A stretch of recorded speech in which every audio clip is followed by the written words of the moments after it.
वीर्यं करवावहै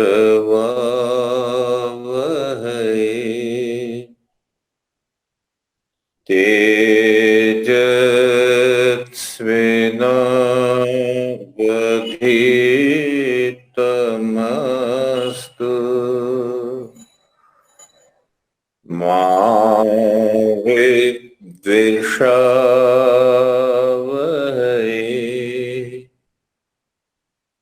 ओम शांति शांति शांति।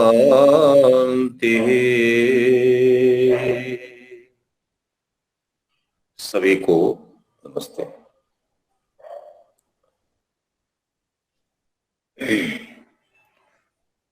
प्रश्नोपनिषद के 6 प्रश्न और 6 प्रश्न ऋषि पुत्रों के समक्ष महर्षि पिप्पलाद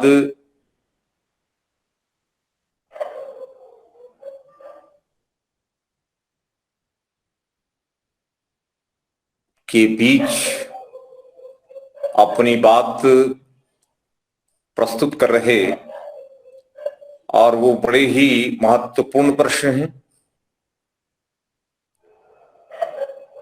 आज मैं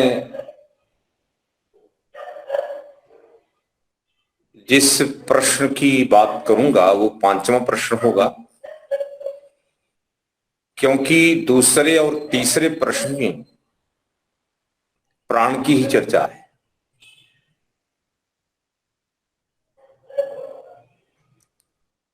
पांचवें प्रश्न में ओंकार की उपासना के महत्व को लेकर के प्रश्न उपस्थित किया गया है और हमारी आज कक्षा सायंकाल की बहुत समय के बाद लगभग 1.5 महीने तक हो सकता है मेरे द्वारा नहीं ली जा पाएगी, बाकी अन्य विद्यार्थी प्रयास करेंगे। तो आज की कक्षा में मैंने ये निर्णय लिया कि 5वें प्रश्न के विषय में आपके सामने कुछ मैं रखूं, जिसमें ओंकार की उपासना का महत्व इस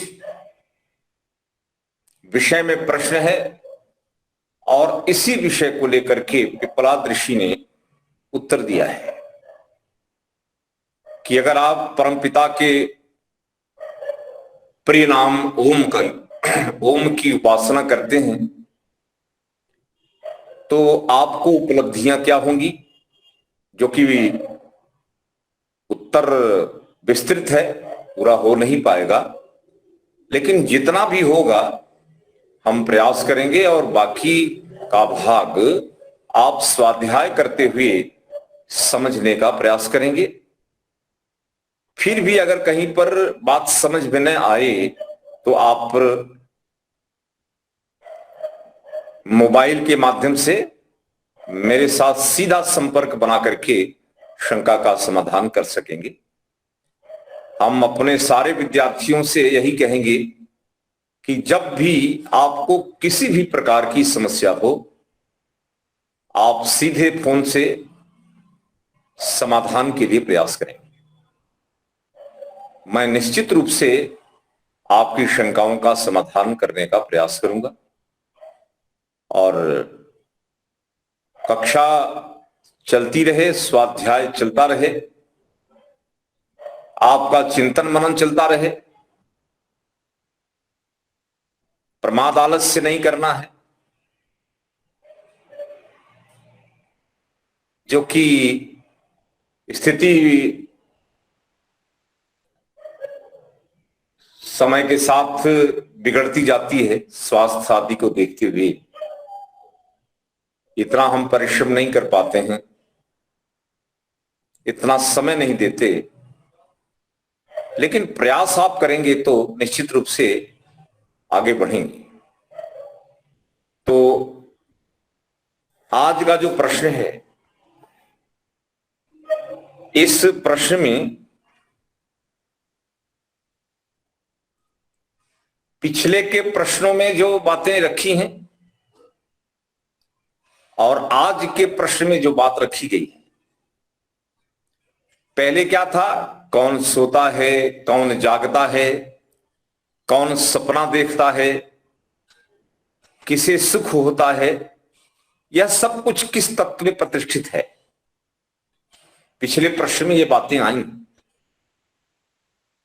ये सब पूछने के बाद शिबी का पुत्र सत्यकाम पूछने लगा कि हे भगवान, अर्थात हे ऋषिवर, गुरुवर, जो व्यक्ति जीवन भर ओंकार का ध्यान करे,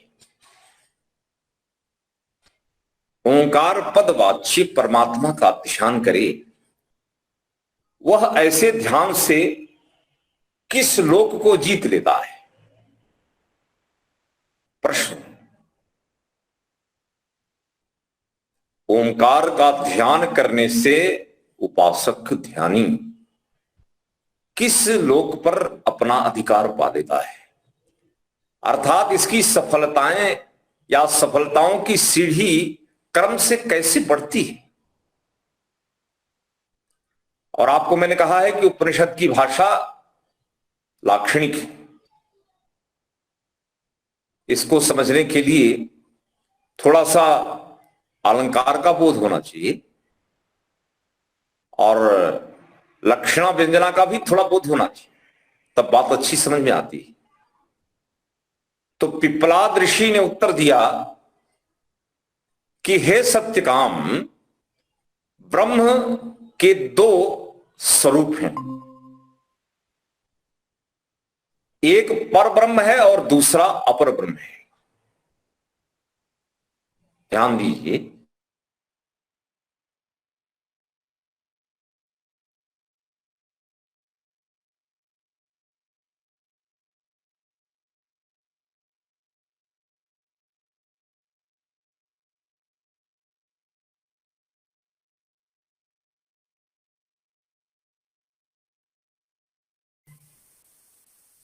तो भगवान में उत्तम मध्यम तो होता नहीं है। भगवान तो सर्वोत्तम है। भगवान में सर्वोत्तम, मध्यम और निम्न इस प्रकार के शब्द प्रयोग नहीं होते। फिर भी एक अलंकारिक शैली में किस प्रकार पिप्पलाद ऋषि समझा रहे हैं सत्यकाम को कि जो ऊंचे स्तर के महात्मा योगी होते हैं वो मेटेरियलिस्टिक जो दुनिया है उससे ऊपर उठ करके उस परम शुद्ध परम तत्व की उपासना करते हैं और वे परम ब्रह्म के उपासक हैं। ये ऊंचे स्तर के उपासक हैं। संसारी लोग संसार के विषयों के भीतर अपर की उपासना करते हैं। पराविद्या अपराविद्या, पराविद्या से परब्रह्म की उपासना, पराविद्या परम चैतन्य की प्राप्ति में साधन बनती है।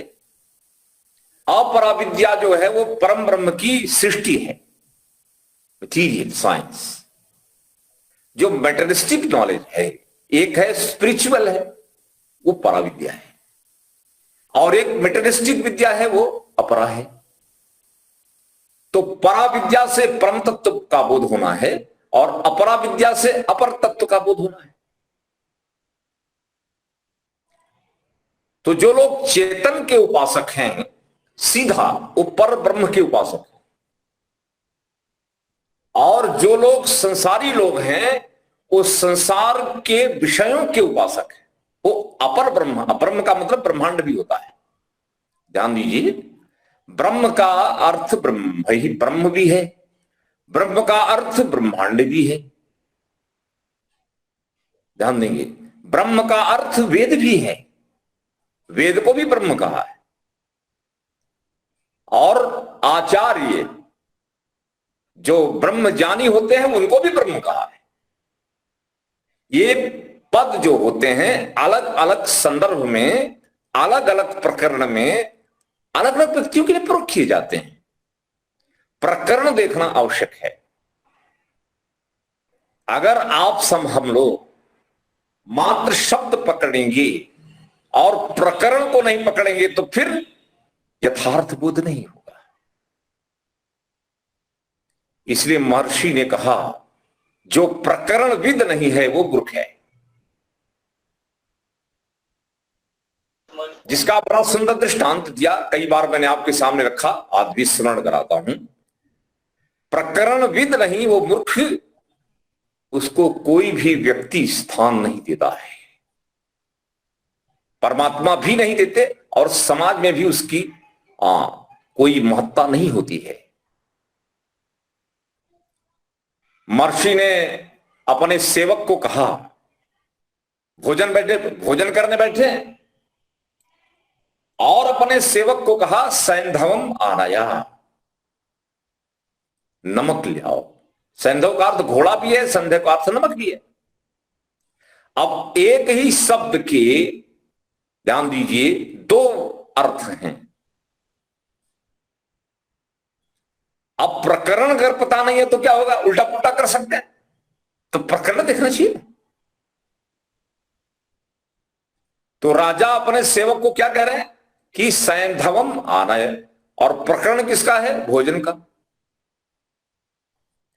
अब भोजन के प्रकरण में अगर सेवक घोड़ा लाकर खड़ा कर दे तो फिर वो क्या ऐसे सेवक को जिसके अंदर विवेक नहीं है, जो प्रकरण के अनुसार व्यवहार नहीं करता, क्या उस सेवक को राजा अपना सेवक बनाकर रखेंगे?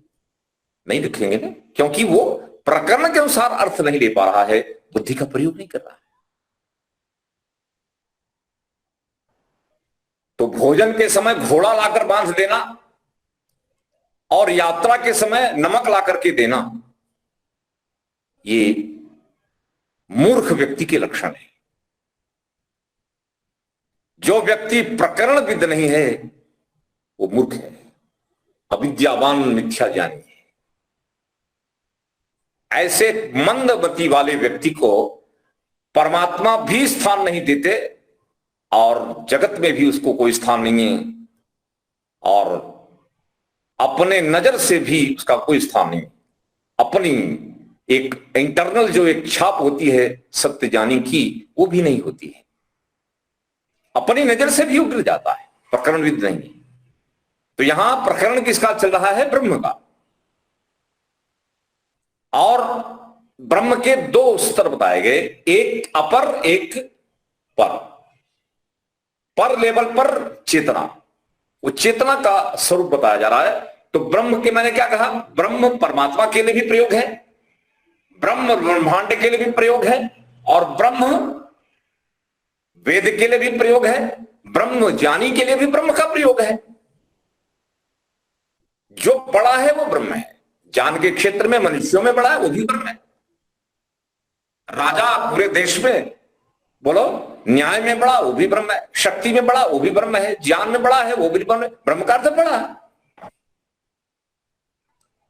अब सब लोगों ने जहां जहां ब्रह्म शब्द का प्रयोग हुआ वहां सब ने ईश्वर का अर्थ ले लिया, अनर्थ हो गया। प्रकरण के विरुद्ध अर्थ लेने का दुष्परिणाम भोग रहे हैं हमने। तो यहां पर ब्रह्म और अपर ब्रह्म, पर ब्रह्म का उपासक चेतन का उपासक है, और अपर ब्रह्म का मतलब ब्रह्मांड, ब्रह्मांड के विषयों का उपासक अपर ब्रह्म का उपासक है। मतलब ये ब्रह्मांड परमात्मा की तुलना में अपर नहीं, अपर है। अपर का मतलब नीचे है, और परमात्मा अपर ब्रह्मांड की तुलना में महान है। तो महानतम चैतन्य की उपासना करने वाला महान है, और परमात्मा की बनाए हुए इस ब्रह्मांड के पदार्थों का सेवन उपासना करने वाला बोलो, योगी की तुलना में भोगी और संसारी है। तो ओंकार से उपासना किसकी करे? पर ब्रह्मा। ये ध्यान दीजिए। तो सांसारिक सिखों, ध्यान दीजिए, तो अपर की उपासना जो करते हैं, ये कई बार तो अपर की उपासना भी लोग ओंकार करके करते हैं, कुछ पर की उपासना भी ओंकार करके करते हैं। लेकिन ओंकार का नाम लेना और जगत के पदार्थ की संगति बैठाना, यह प्रकरण के अनुसार अर्थ नहीं है। ओम नाम परमात्मा का है, संसार के किसी पदार्थ का नाम ओम नहीं है। तो यहां स्पष्ट किया कि सांसारिक सुखों की इच्छा से कोई व्यक्ति अगर पूजा पाठ करता है, ध्यान दीजिए, सांसारिक सुखों की इच्छा से पूजा पाठ करे, यज्ञ याग करे, ये अपर ब्रह्म की उपासना है। ध्यान देंगे, पूजा पाठ करने वाले ओम का नाम तो लेते हैं, लेकिन इच्छा किसकी है? संसार के पदार्थों की। लौकिक पदार्थों की इच्छा को लेकर के ईश्वर की पूजा पाठ करने वाले अपर ब्रह्म के उपासक हैं। उनको परमात्मा का सुख नहीं चाहिए, उनको परमात्मा की बनाई सृष्टि से सुख लेना है, इसलिए वो पूजा पाठ कर रहे हैं। बोले गायत्री मंत्र 1,00,000 बार, क्यों? लौकिक सुख।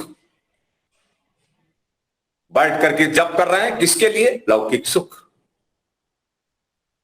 बाकी बहुत सारी चेष्टाएं पूजा पाठ के नाम से करते हैं, और इच्छा किसकी बनी है? कामना किसकी है? लौकिक सुखों की। लौकिक सुखों की कामना से ओम नाम लेकर पूजा कर पाठ करने वाले संसारी लोग इंफीरियर क्वालिटी, इंफीरियर स्तर के लोग हैं। क्वालिटी इंफीरियर है। भगवान ओम का नाम ले और संसार के पदार्थ की इच्छा करे, मूर्ख है।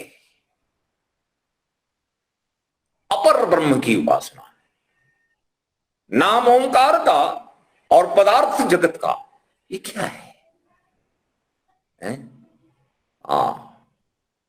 कितने प्रकार के अनुष्ठान करवाए जाते हैं, ओम नाम लिए जाते हैं, गायत्री मंत्र भी आदि आदि के प्रयोग होते हैं, और उसमें भावना क्या रहती है? लौकिक सुख, लौकिक पदार्थ, लौकिक ऐश्वर्य, जड़ चेतनादि पदार्थों की प्राप्ति की कामना से करते हैं। ये परम ब्रह्म के उपासक नहीं है, ये अपर कोटिक जगत के उपासक हैं, ये मटीरियल के उपासक हैं, परमात्मा के उपासक नहीं है। परिणाम, ये कभी सुखी नहीं होंगे। ओम नाम लेकर संसार का भाव करने वाला अविद्या वाला है, अविवेकी है, और ओम नाम लेकर परमात्मा की भावना करके परमात्मा प्राप्ति के लिए प्रयास करने वाला विवेकी है। तस्य वाचकः प्रणवः, तस्य का मतलब ईश्वरस्य, ईश्वरस्य वाचकः प्रणवः, ईश्वर का वाचक तो ओम है। परमात्मा वाच्य है और परमात्मा का वाचक पद ओम है। ये परब्रह्म की उपासना है। बोले क्या करना है? तद जपः, उस ओम नाम का जप, तद अर्थ भावनम, परमात्मा के अर्थ भाव के साथ करो।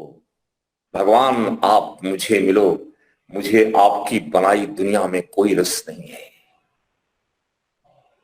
हम अपर स्तर की उपासना नहीं करना चाहते, हम तो सुपीरियर सुप्रीम को पाना चाहते हैं, हम तो सुप्रीम आनंद चाहते हैं, हम इंफीरियर में क्यों जाएंगे?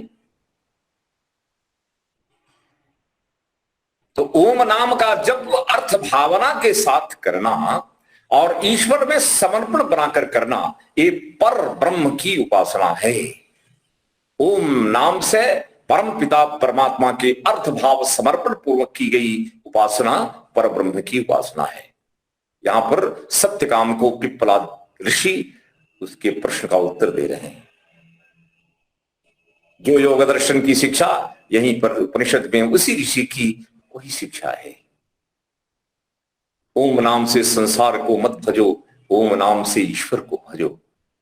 भज सेवा नाम, सेवाया भज सेवायाम, उस भगवान की भक्ति के लिए नाम किसी का लो और भाव किसी का करो, ये तो गलत है ना। अर्थ भावनम, अर्थ का मतलब होता है वस्तु। ध्यान दीजिए, अर्थ नाम वस्तु का है। जैसे आप कहते हैं वायु, तो वायु नाम किसका है? वस्तु, अर्थ। तो वायु के साथ, नाम के साथ उसी वस्तु का अर्थ कीजिए, ये बिल्कुल सत्य है। नाम लें ओम का और भाव करें जगत का, ये तो उल्टी मान्यता, उल्टी भावना है, ये उल्टी अर्थ भावना है। उल्टी अर्थ भावना नहीं करेंगे तो यहां पर स्पष्ट क्या किया, ध्यान दीजिए। पर ब्रह्म तथा अपर ब्रह्म दोनों का समन्वय ओंकार में है। ओंकार की उपासना ही, ध्यान दीजिए, पर ब्रह्म की उपासना है। और ओंकार की उपासना परमात्मा के बनाए सृष्टि को देख करके हम अनुमान प्रमाण के आधार पर तटस्थ लक्षणों को सामने रखते हुए ईश्वर की उपासना करते हैं। यह भी अपर कोटि की उपासना है, जिसमें सीधा ईश्वर का भाव न ला करके माध्यम के द्वारा ईश्वर की उपासना हो रही है। जैसे सृष्टि, सृष्टि के माध्यम से सृष्टिकर्ता की उपासना अपर ब्रह्म की उपासना है, जो तटस्थ लक्षण है, स्वरूप लक्षण से नहीं हो रही।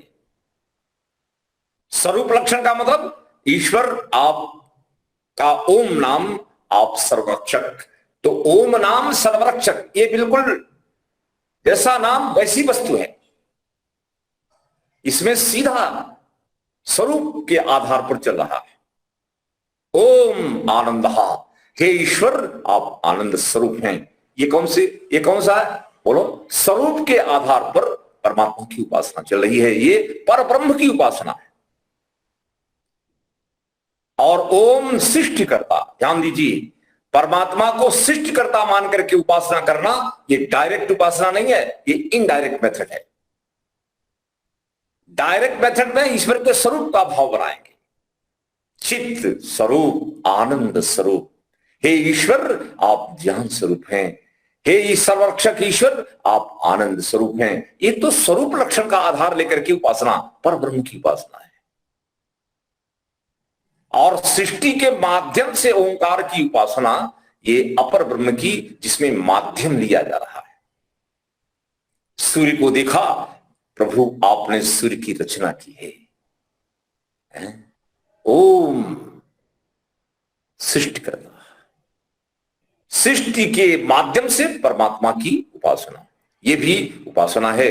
लेकिन ये उपासना अपर कोटि की है, उत्कृष्ट कोटि की उपासना ये नहीं है। माध्यम लिया जा रहा है, माध्यम नहीं रखना है। सीधा ईश्वर की उपासना करेंगे, ये पर ब्रह्म की होगी। और मेथड माध्यम के माध्यम लेकर के जाएंगे तो वो उपासना अपर ब्रह्म की होगी। माध्यम का मतलब क्या हुआ? भगवान की रचनाएं, ईश्वर की व्यवस्थाएं, ईश्वर के स्थापित नियम, ईश्वर की ध्यान दीजिए, जितना भी ईश्वर के नियम, व्यवस्थाएं, प्रणालियां काम कर रही हैं, उसी के आधार पर ईश्वर का चिंतन करना अपर ब्रह्म की उपासना है। और सीधा परमात्मा की उपासना, जिसमें संसार नहीं, कोई माध्यम नहीं, ये सीधी ईश्वर की उपासना है। ये बड़ी ऊंची स्तर की उपासना है, इसी को हमें करना चाहिए। अनुमान प्रमाण का प्रयोग न करके सीधा शब्द प्रमाण से अर्थ भाव बनाइए। तो सीधी शब्द प्रमाण ईश्वर की उपासना में अनुमान की तुलना में ज्यादा शक्तिमान है। ध्यान दीजिए, अनुमान प्रमाण में सृष्टिकर्ता को लेकर के हम चलते हैं, और शब्द प्रमाण में तो सीधा परमात्मा ऐसे ही है आप, तो सीधा ऐसे मान करके आपको भगवान की उपासना करनी है। यहां कहा तो आगे क्या कहा? ओंकार को साधन मानकर पर या अपर दोनों में से ब्रह्म के किसी भी एक मेथड को आप अपना सकते हैं। धीरे धीरे माध्यम छूट जाएगा और सीधा ईश्वर के साथ हमारा प्रत्यक्ष उपासक और उपास्य का संबंध बनेगा, माध्यम हट जाएगा। माध्यम प्रारंभ में आवश्यक है, इसके बाद हट जाता है। परम ब्रह्म की उपासना उपनिषदों में ज्ञान कांड है, ध्यान दीजिए। परम ब्रह्म की उपासना क्या है? ज्ञान कांड। और अपरम ब्रह्म की उपासना क्या है? बोलो, कर्म कांड है। ज्ञान कांड और कर्म कांड, भगवान के कर्म के आधार पर परमात्मा की उपासना करना और परमात्मा के ज्ञान के आधार पर परमात्मा की उपासना करना। ज्ञान के आधार पर उपासना ऊंची उपासना है, ज्ञान कांड, जिसमें आपको, ज्ञान कांड का मतलब पूरा प्रकरण परमात्मा के ज्ञान को मतलब मुख्य मान करके उपदेश करता है। ज्ञान मुख्य है, कर्म कौन है? सेकंड नंबर पर है ना। ज्ञान कौन है? वो परकोटिक है और कर्म अपरकोटिक है। तो ज्ञान को पहला स्थान और कर्म को दूसरा स्थान दिया गया है। भगवान के कर्मों को देखकर भगवान की भक्ति करना अपर ब्रह्म की उपासना है, और भगवान के ज्ञान को अनुमान से समझ करके भगवान कितने ज्ञानी हैं, इस प्रकार ज्ञान आनंद आदि को मान करके ईश्वर की उपासना ज्ञान कांड है। तो ज्ञान कांड कर्म कांड से ऊंचा है। इसको बात मान करके आप परम ब्रह्म और अपर ब्रह्म की उपासना को समझने का प्रयास करें। दोनों स्थितियों में अंततः परमात्मा से आपका संबंध बनने वाला है। ज्ञान कांड में जल्दी बनता है और कर्म कांड में थोड़ी देर लगती है, बस इतना ही अंतर है, लेकिन प्राप्ति तो दोनों में होनी ही है।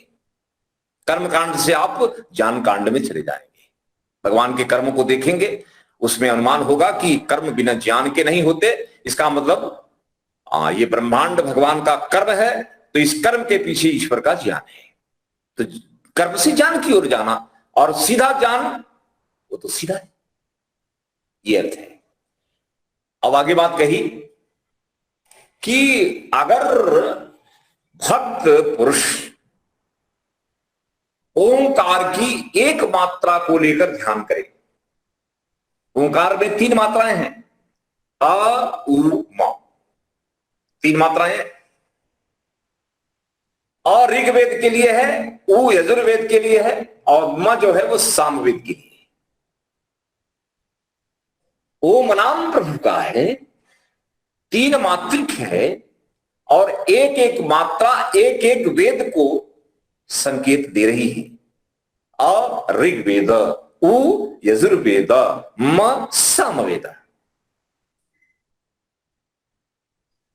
ऋग्वेद ज्ञान कांड, उ यजुर्वेद कर्म कांड, म सामवेद उपासना कांड। भगवान के ओम नाम में तीनों कांड है, त्रिमात्रिक तीनों कांड है, ज्ञान भी, कर्म भी, उपासना भी।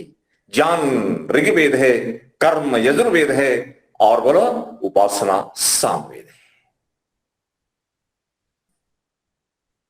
आ आ उ म। अब आगे कहें, चलो अब परमात्मा के एक मात्रा का भी अगर व्यक्ति ध्यान कर ले, ध्यान दीजिए, तो ओंकार में अगर थोड़ा सा भी चित्त लगा ले, मन को लगा ले, अर्थात एक मात्रिक ज्ञान भी करे थोड़ा सा भी, तो वह उतने से ही क्या हो जाता है? बोलो, चैतन्यवान, जागृत हो जाता है। परमात्मा की एक मात्रा का भी ध्यान करे तो ध्यानी में क्या हो जाएगा? बोलो, चेतनता आएगी, सक्रियता आएगी, जागरण आएगा, चेतवंत हो जाएगा। परमात्मा की प्रेरणा। 5वें प्रश्न के उत्तर में परमात्मा की उपासना के, ओमकार की उपासना का महत्व समझाया जा रहा है कि आप थोड़ा सा भी अगर प्रभु में मन लगाया तो आपको कितना लाभ होगा, कितना लाभ होगा। जगत में मन लगाया और प्रभु में मन लगाया। जितना लाभ आपको प्रभु में चित्त लगाने से थोड़े ही समय में हो जाएगा, उसकी तुलना में जगत में चित्त को लगाने से जो लाभ होगा वो घंटों लगाने पर भी थोड़ा सा होगा। परमात्मा में थोड़ा सा इन्वेस्ट किया, बहुत लाभ आया, और जगत में बहुत इन्वेस्ट किया, थोड़ा लाभ आया। यहां ऋषि कह रहे हैं कि थोड़ा सा भी चित्त अगर परमात्मा में लगा दिया तो क्या कहा, उतने ही प्रमाण में आत्मा के अंदर ध्यान बढ़ता है।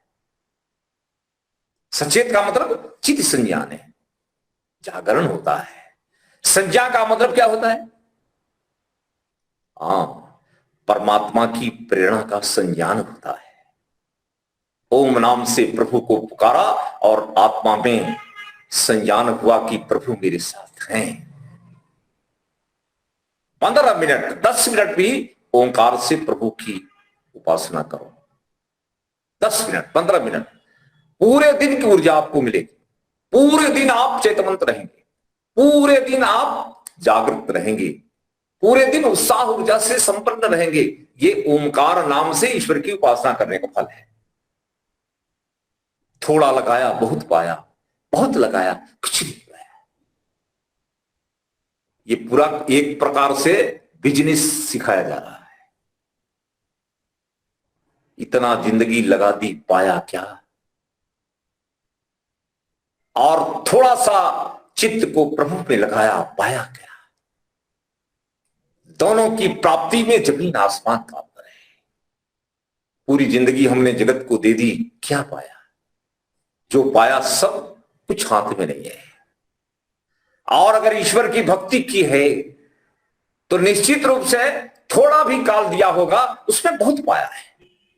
ज्ञान पाया, बोलो सुख पाया, उत्साह पाया, और अपने अंदर एक जागरण का दर्शन किया, संतुष्टि आई, कुछ करने का संतोष है,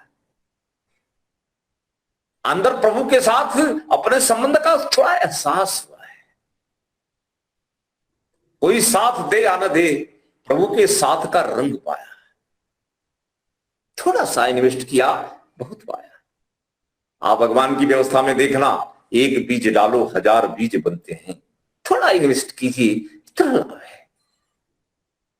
सुबह से लेकर शाम तक कोई कहे कि भगवान के लिए 15 मिनट नहीं दे सकते, नहीं दे सकते। और लोक व्यवहार में, जगत व्यवहार, पूरा दिन हमारा इन्वेस्ट हो रहा है लोक व्यवहार में, जगत व्यवहार में। हाथ कुछ नहीं आया, और थोड़ा सा समय प्रभु को दे दिया, क्या आया? बोलो ज्ञान। जैसे सूरज आने पर कैसा लगता है, ऐसे ईश्वर के आगमन का एहसास होना है, होता है। उत्साह बढ़ता है, प्रभु के साथ सहानुभूति, सहानुभूति का। हमारे साथ एक साथ चलने वाला साथी अनुभव में आया। ये फायदे, थोड़ा सा समय लगाया, ज्यादा नहीं, थोड़ा सा समय देने से इतना फायदा है। यहां ऋषि कह रहे हैं थोड़ा सा चित्त लगाया तो वह उतने से ही सचेत हो गया, उसका आत्मा जाग उठता है। हम किसके लिए संसार में आए? भगवान जगाते हैं, जाग जा तू, अभी भी तो जाग जा। कब तक जगत के पदार्थों के अंधी दौड़ में तू अंधा बनकर भटकता रहेगा?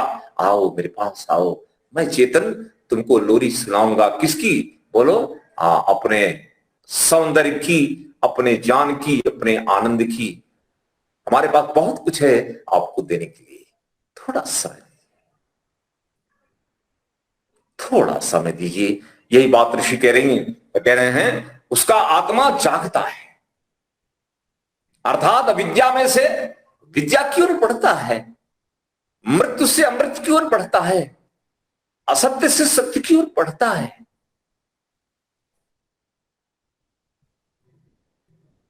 ये परिवर्तन है, ये ईश्वर भक्ति में परिवर्तन है। और जगत में गए तो फिर बोलो क्या होगा? उल्टा होने वाला, अमृत से मृत्यु की ओर। सत्य से असत्य की ओर। हाँ, और बोलो, अब विद्या से अविद्या की उल्टा होगा। जगत की उपासना में उल्टा होगा, ईश्वर की उपासना में सीधा सरल सही सत्य सब कुछ सही होगा। ये मान करके आप प्रभु में अपने को लगाएंगे। ध्यान दीजिए आगे क्या कहा है। और संसार में बड़ी ही जल्दी से, ध्यान दीजिए, इतनी बुद्धि प्रभु से मिलती है, इतना ज्ञान प्रभु की उपासना से मिलता है, थोड़े ही काल में संसार के पदार्थों को अर्जित कर लेता है। संसार के पदार्थ के अर्जन में भी बुद्धि चाहिए। परमात्मा की उपासना की तो जीवन जीने के पदार्थों के अर्जन अल्प काल में करके सिद्ध हो जाता है। आप देखिए, बड़े बड़े विद्वान दुनिया में हुए, बड़े बड़े वैज्ञानिक हुए, महात्मा ऋषि संत, जिन्होंने प्रभु की भक्ति की तो उनके पास क्या कमी रही है जी? कोई कमी रही? जितने भी अरबपति राजा, खरबपति राजा, चक्रवर्ती राजा हुए, सब अपनी संपत्ति को लेकर के बोलो महात्मा के चरणों में समर्पित हो गए। संपत्ति राजा की, और संपत्ति किसकी चरण में चली गई? बोलो ओमकार के उपासक की। ओमकार की उपासना की तो सब कुछ आता है, कोई कमी नहीं रहती है। और जगत की उपासना की तो अपनी एक कौड़ी देने में व्यक्ति को अंदर से लगता है इसको क्या देना। लेकिन जिसने ईश्वर को पकड़ा और जगत के प्रति वैरागी हो गया, उसको तो सब कुछ मिलता है।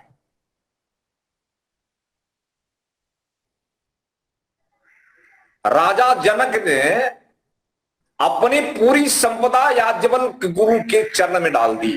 लो ये संपदा मैं चला। राजा जनक को पूरा राज्य दे दिया।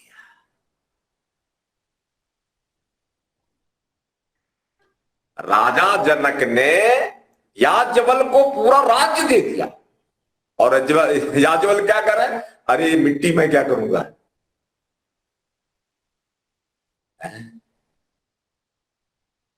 जनक कहता है शरीर भाव से ऊपर उठ करके प्रभु में बैठा है, और गुरु वो प्रभु में बैठे, दोनों ईश्वर में बैठे हुए हैं। और दोनों वो कह रहे भैया ये टेंशन लो, वो कहते हैं तू रख, कोई बात नहीं, अपनी मत मान, मत टेंशन का कारण अपनी मानना है, तू स्वामित्व को त्याग करके राज्य कर, कोई टेंशन नहीं रखना है, अपना मत मान के करो ना। राजा जनक ने अपने गुरु की राजा जनक को सौंपा, राजा जनक ने याज्ञवल्क्य को सौंपा, याज्ञवल्क्य ने वापस दे दिया, ले मेरा राज्य तुझे करना। परमात्मा की उपासना करने वालों के लिए सारी धरती है। भगवान ने वेद में कहा कि ये धरती मैंने आर्यों के हाथ सौंप दी। आर्याय ददामा यम पृथ्वी, ये सारी पृथ्वी, उसकी सारी संपदा हमने आर्यों को दे दी, अर्थात वेद के विद्वानों को दे दी, विद्वानों को सौंपी है। ध्यान दीजिए, भोगियों को नहीं, वैरागी त्यागियों को यह संपदा परमात्मा ने सौंपी है धरती की। दुख का विषय क्या है? किसके हाथ चली गई? भोगियों के हाथ। क्यों चली गई? क्योंकि आर्यों ने अपना धर्म नहीं निभाया। आर्यों ने अपना धर्म नहीं निभाया, इसका दुष्परिणाम भोग रहे हैं। आर्य अनार बनते गए, सब अनार्य हो गए, और इतनी बड़ी ऐसी स्वर्ग वसुंधरा वसुधा हमारी राष्ट्रों के हाथ चली गई, जिसके माता के आंचल पर अरबों खरबों की संख्या में निर्दोष प्राणियों की हत्या होती है, उनके हाथ चली। अनार्य हो गए, सब अनार्य। कोई आर्य क्या कहे अपने को। ओमकार का उपासक, ध्यान दीजिए, ओंकार के उपासक को कभी भी धन संपदा की कमी नहीं होती। सारा ऐश्वर्य प्रभु ने उपासक को दी है, योगी को दी है, त्यागी को दी है, वैरागी को दी है, भोगी को नहीं। आज तो संपदा को भोगियों के हाथ है। अन्यायपूर्ण भगवान की दी गई संपदा का वितरण हो जिस देश में, जिस धरती में, क्या कहेंगे। तो आगे यही बात ऋषि ने कही कि ओंकार से ईश्वर की उपासना करने वाले व्यक्ति के पास बड़ी शीघ्रता से भौतिक संपदा भी आ जाती है। भगवान की तो आती है, संसार की भी आ जाती है, बिना मांगे मिलता है। मांगता नहीं है योगी कभी किसी से, अयाचक है, लेकिन बिना याचना के, बिना प्रार्थना के सब कुछ मिलता है। त्याग करो, त्याग की सुगंधी छिपती नहीं है। त्यागी को दानी, ध्यान दीजिए, त्यागी को देने वाले दानी बहुत होते हैं, भोगी को देने वाला कोई नहीं मिलता है। ओंकार की एक मात्रा का ध्यान, पिपराज जी कह रहे हैं, ओंकार की एक मात्रा का ध्यान ऋग्वेद का ज्ञान है। ओंकार में तीनों वेद हो गए, ऋग्वेद, यजुर्वेद, सामवेद। ऋग्वेद का ज्ञान जो है वो ओंकार की एक मात्रा का ध्यान है। अर्थात जो व्यक्ति ऋग्वेद को पढ़ रहा है, ऋग्वेद के अंदर परमात्मा ने जो ज्ञान दिया उस ज्ञान को पचा रहा है और तदनुसार आचरण कर रहा है, वह परमात्मा के एक मात्रा का ध्यान कर रहा है। एक मात्रिक ध्यान है। अर्थात तीन धाराएं ज्ञान, कर्म और उपासना की चली। ज्ञान को अर्थात ऋग्वेद को जो जान लेता है वह परमात्मा के एक ओमकार के एक मात्रा का उपासक है, ध्यानी है। अब आगे क्या कहा, एक मात्रा का ज्ञान अर्थात ऋग्वेद का ज्ञान जिसको हो जाता है उसको फल क्या मिलता है। एकमात्र ज्ञान से ईश्वर नहीं मिलेंगे। यहां पर जो ऋषि पिपलाद कह रहे हैं, क्या कह रहे हैं, ऋग्वेद का प्राप्त ज्ञान अर्थात ऋग्वेद के मंत्रों के माध्यम से ओंकार को लेकर के जो स्थिति कर रहा है या ध्यान कर रहा है, ये इसको मनुष्य जन्म देगा, मनुष्य जन्म प्राप्त होगा, स्वर्ग मिलेगा। ज्ञानी माता पिता, विद्वान माता पिता मिलेंगे। यही बात कही कि ऋग्वेद एक मात्रिक परमात्मा का ओंकार में नाम, एक तिहाई नाम है, ये तीन है तो एक तिहाई है। एक तिहाई जो लिया हो तो क्या मिला, बोला, मनुष्य लोक में ले जाना, जहां वह क्या करेगा, तपस्वी के घर जन्म होगा, ब्रह्मचारी के यहां जन्म होगा और श्रद्धालु के यहां जन्म, स्वर्ग मिलेगा। ऋग्वेद के मंत्रों के माध्यम से परमात्मा के ओम नाम को लेकर के ध्यान करने वाले व्यक्ति को कैसे मां बाप मिलेंगे, बोलो सुनो, तपस्वी मां होगी, तपस्विनी मां होगी, तपस्वी पिता होंगे। आगे क्या कहा, ब्रह्मचारिणी मां होगी, ब्रह्मचारी पिता होंगे, श्रद्धालु मां होगी और बोलो श्रद्धावान पिता होंगे। ऐसे तीन विशिष्ट गुण धारण करने वाले माता पिता के यहां जन्म ऋग्वेद के ज्ञान के परिणाम फल के रूप में होगा। अर्थात हम लोगों को क्या करना चाहिए, ओंकार नाम की प्रथम मात्रा से ऋग्वेद का स्वाध्याय करना चाहिए और उसी मंत्र के आधार पर परमात्मा का ध्यान करो। ध्यान करते करते क्या होगा, भगवान नहीं मिले तो कोई बात नहीं, भगवान प्राप्त कराने वाले माता पिता तो मिल जाएंगे। पिपराद जी ये समाधान दे रहे हैं सत्यकाम को, कम से कम एक मात्रा का तो ज्ञान कर लो। संसार में उन्नति करने के लिए मनुष्य लोक में संसार का सुख लेने के लिए ओंकार का थोड़ा बहुत ध्यान, जिसे ऋषि अपने ढंग से एक मात्रा का ध्यान कह रहे हैं। एक मात्रिक ध्यान से क्या मिला? स्वर्ग मिला। और आगे का कहा उसी को? तप किसे कहते हैं? शारीरिक साधना। शरीर को तपाना है, सामर्थ्यवान बनाना। और आगे स्पष्ट किया ब्रह्मचर्य। ब्रह्मचर्य जो है वो मानसिक साधना है। और ध्यान दीजिए, श्रद्धा आत्मिक साधना है। शारीरिक साधना, ध्यान दीजिए, मानसिक साधना और आत्मिक साधना, तीनों ही साधना आवश्यक हैं। शरीर को पराक्रमी बनाना, बलवान बनाना, यह क्या हो गया? शारीरिक साधना। ब्रह्मचर्य क्या है? ब्रह्म में विचरण करना। ब्रह्म का अर्थ परमात्मा हो गए। ब्रह्म में विचरण करना ब्रह्मचर्य है। वेद मंत्रों के अर्थ भावना में अपने को समाहित करना, ये भी क्या हो गई बोलो? मानसिक साधना है। और संयम से जीवन जीना भी मानसिक साधना है। तो तीनों ध्यान दीजिए, शारीरिक साधना भी करनी है, मानसिक साधना भी करनी है, और सत्य को धारण करके आत्मिक साधना भी करनी है। तीनों स्तर पर हमारी साधना चलेगी तो क्या होगा बोलो? स्वर्ग मिलेगा। कम से कम इतना तो करते जाएं। यहां ऋषि कह रहे हैं कम से कम इतना तो कर लो, ना बहुत कर पाओ तो इतना तो कर लो। तप करो, ब्रह्मचर्य का पालन करो, श्रद्धा से युक्त होकर परमात्मा की महिमा का अनुभव करो, हो जाएगा। थोड़ा करो, थोड़ा समय ईश्वर के लिए लगाओ, कुछ तो शेयर करें।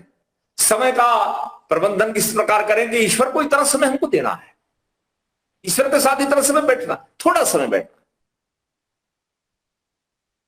आप भोजन करते हैं ना, उसमें पौष्टिक पदार्थ की मात्रा सबसे कम होती है। क्यों? पौष्टिक पदार्थ जो ज्यादा होते हैं, ज्यादा खा लेंगे ना तो पचेगा ही नहीं। आपके सामने ईश्वर से लेकर सारे पदार्थ, उन सारे पदार्थों में सबसे ज्यादा पुष्टिकारक सुगंध युक्त अगर कोई पदार्थ हो तो ईश्वर है। बोले नहीं ज्यादा समय दे सकते तो कम से कम थोड़ी मात्रा में समय, थोड़ी मात्रा में मनोनियुक्ति या मन को नियुक्त करो, नियोजन करो। आपको इसका फल बहुत ज्यादा है।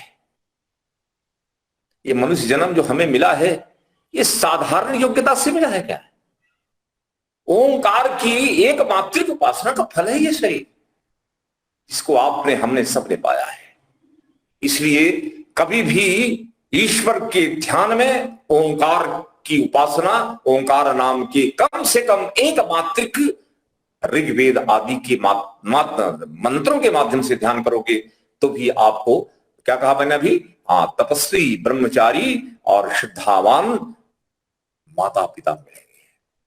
आपको ऐसे घर में जन्म होगा जहां शुरू से ही माता पिता आपको तपस्वी, ब्रह्मचारी और श्रद्धालु बना देंगे।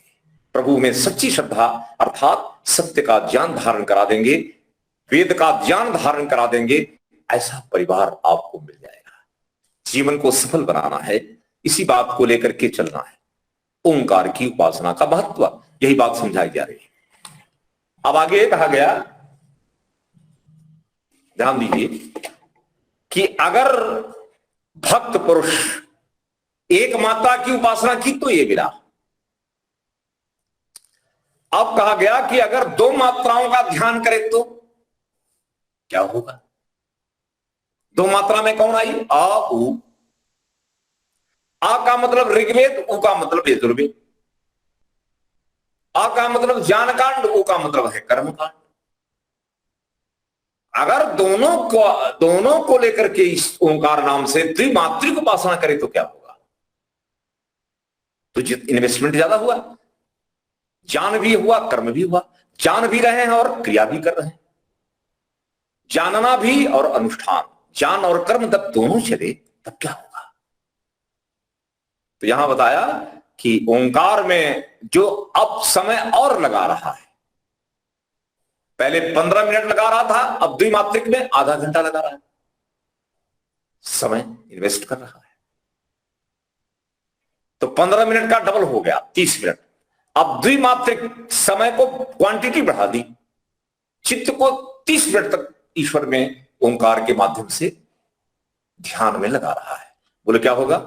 वह उससे मानसिक जगत की संपूर्ण सुख शांति का संपादन कर लेता है।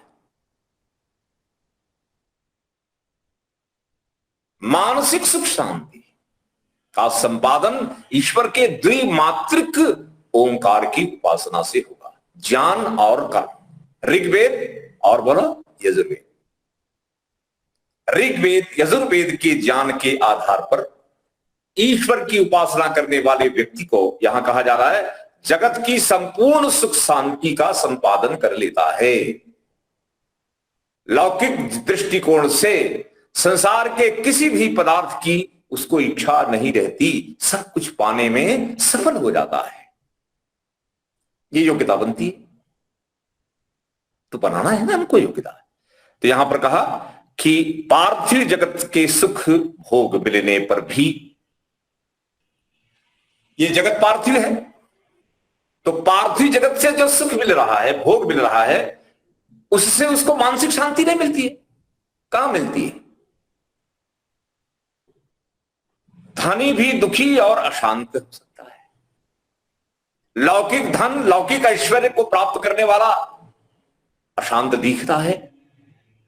दुखम एवं सर्वम विवेकिनः, धनवान दुखी है, शाब्दिक विद्वान दुखी है, जनशक्ति दुखी है, बहुत सारी शक्तियों का संपादन दुखी है, ईश्वरीय ऐश्वर्य नहीं है, दुखी है। तो यहां कहा कि धन संपत्ति होकर के भी शांति नहीं है। आगे स्पष्ट किया क्या? सुख तथा शांति के लिए मन के राज्य का संपादन, ध्यान दीजिए, करने के लिए द्विमात्र ओंकार की साधना करनी चाहिए। सुख और शांति के लिए मन के राज्य का संपादन करना है।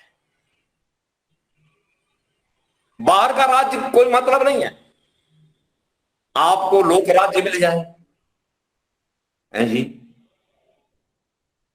राजनीतिक दृष्टि से शासक राजा बनने की योग्यता बन गए तो भी शांति नहीं मिलेगी।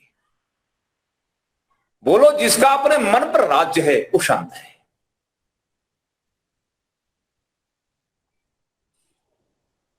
मन पर जिसका राज्य है वो सम्राट है, और जिसका संसार नहीं, पूरे भूगोल पर राज्य है, अगर मन पर उसका शासक नहीं है तो वो सम्राट नहीं है, वो दरिद्र है। मन पर जिसका अधिकार नहीं है वो दरिद्र है, और जिसके मन पर अधिकार है वो धनी, धनवान, समृद्ध है, शांत, सुखी है। मन बहुत बृहद है, अर्थात जिसका मन पर संपूर्ण प्रभुत्व, उसी का नाम राजा है। राजा तो वो है जिसके मन में, आत्मा में राज दीप्त, सत्व और ज्ञान का प्रकाश प्रदीप्त हो रहा है, राजा है।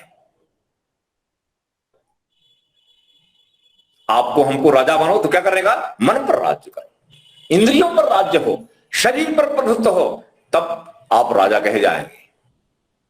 संसार के पूरे पृथ्वी पर आपका राज्य मिल जाए और मन पर आपका राज्य नहीं है ना, दुख आपका पीछा नहीं छोड़ेगा।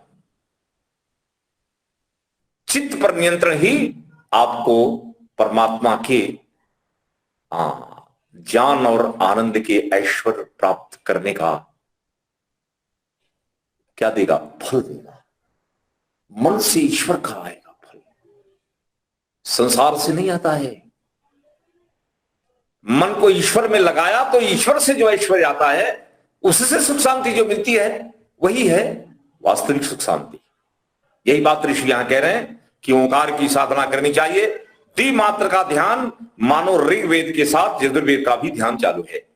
पहले एक मात्रा में ऋग्वेद का चल रहा था, अब द्विमात्रा में बोलो यजुर्वेद भी आ गया। दोनों मात्राएं आ गई, बढ़ गई, मात्रा बढ़ गई है, ज्ञान भी बढ़ा और इधर कर्म भी, प्रैक्टिस भी बढ़ गई। अब दोनों जब बढ़ गए तो क्या बताया, इस प्रकार जो ध्यान करता है वह सोमलोक में पहुंच जाता है। सोमलोक का मतलब क्या है? सोमलोक का मतलब है शांति लोक। सोम का अर्थ है शांति। सोमलोक मानसिक शांति का लोक है। मन का देवता चंद्रमा है, ध्यान दीजिए, और चांद का नाम सोम है। परमात्मा का नाम भी सोम है, और मन के अंदर जो सत्व है वो भी सोम है, और परमात्मा भी आत्मा के अंदर बैठे वो भी सोमनाथ है। बोले सोमलोक मानसिक शांति का लोक है, आपसे दूर कहां है? ऋग्वेद से चलाया स्वर्ग पाया, ऋग्वेद के साथ यजुर्वेद लगाया, सोमधाम में पहुंच गए। इसी भूमि पर, इसी शरीर के अंदर सोमलोक है। जब जब हमें मानसिक शांति प्राप्त होती है, हमें सौम्यता आती है, सरलता आती है, शांति आती है, तब तब हम सोमलोक में पहुंच जाते हैं। इस प्रकार की अनुभूति होती है। इस अवस्था को पाने के लिए द्विमात्र ओंकार का ध्यान कीजिए। एक मात्र का अर्थ कुछ कुछ, द्विमात्र का अर्थ है बहुत कुछ। इस प्रकार आगे बढ़ेंगे, और जब तीसरा मात्रा आएगी म की, तब आप आनंद में होंगे, परम धाम में होंगे। त्रिमात्रिक ओम की उपासना करने वाला परम धाम में होगा। तो हम पृथ्वी से ऊपर उठे, पृथ्वी का स्वर्ग, मन का स्वर्ग, प्रभु का आत्मा में स्वर्ग। तो आत्मा में स्वर्ग, मन में स्वर्ग और जगत का, तीनों स्वर्गों को हम पूर्णता कब प्राप्त करेंगे? ईश्वर को तीनों मात्रा से ईश्वर की उपासना करने वाला त्रिमात्रिक उपासक परमपिता परमात्मा के आनंद को प्राप्त करके अपने मानवीय जीवन को सफल बनाता है। इस प्रकार का उपदेश पिप्पलाद जी ने अपने प्रश्नकर्ता ऋषिपुत्र सत्यकाम को दिया कि हम सब लोग उसी ओम की उपासना करें, स्वर्ग मिलेगा, सुख मिलेगा, शांति मिलेगी, मानसिक सुख, मानसिक शांति मिलेगी। ओंकार की त्रिमात्र उपासना में परमात्मा मिलेगी। तज्जपः तदर्थ भावनम, और क्या होगा? ततः प्रत्यक्षेतनाधिगमः, वही परमात्मा ओम की उपासना से आपकी अंतर आत्मा में प्राप्त हो जाएगी। यही बात यहां कही है। तो समय की मर्यादा को देखते हुए इस कक्षा को अब हम विराम की ओर ले जा रहे हैं। फिर वापस जब मिलेंगे तो ये कक्षा फिर से चलेगी, और सारे विद्यार्थी, आप सब लोगों से मेरा यही अनुरोध है कि आप कभी भी प्रमाद आदि नहीं करेंगे। आज विद्यार्थियों की संख्या भी ये मानते हुए कम हो गई कि अब मैं कहने वाला हमें रहा ही नहीं, अब वो जा रहा है, अब जो करना हो सो कर लो मनमानी। अब आप तो जरा कि आज के बाद तो मिलेगा नहीं, कहने वाला गया। यही तो बात ऐसा नहीं है, ऐसा नहीं है। ये बात बड़ी ही लेकिन हमारे जो विद्यार्थी उपस्थित हैं उनको लेकर के मैं चलता हूं। अनुपस्थित लोगों का चिंतन करना उचित नहीं है।